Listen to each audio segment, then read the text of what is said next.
म्हणजे आता मी विधवा आहे ना, हं. तर फक्त असं म्हणायला हरकत नाही. जी म्हणजे आता ही तरुण आहे तोपर्यंत उपभोग घ्यायचा आणि हिला सोडून द्यायचा असाच विषय ना तो नंतर.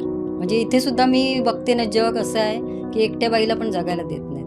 नाही देत. आणि विधवा असल्यामुळे काय झालंय आता घरी माहेरी गेली, कुठल्या सणाला हे नाही आम्हाला स्थान नाही.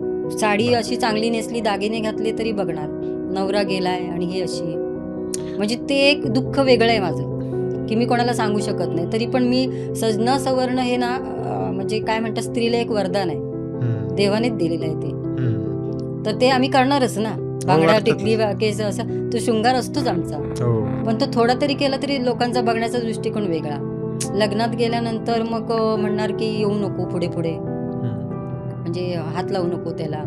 एरवी तुम्हाला चालते. हं. आता म्हणजे माझे वडील सुद्धा जुन्या ह्याची पद्धतीचे आहेत. ते पण म्हणतात, "त्या देवाला हात लावू नको. हं. तू टिकली लावू नको. ही म्हणजे जीन्स घालू नको." मग पप्पांना मी एकदाच बोलली,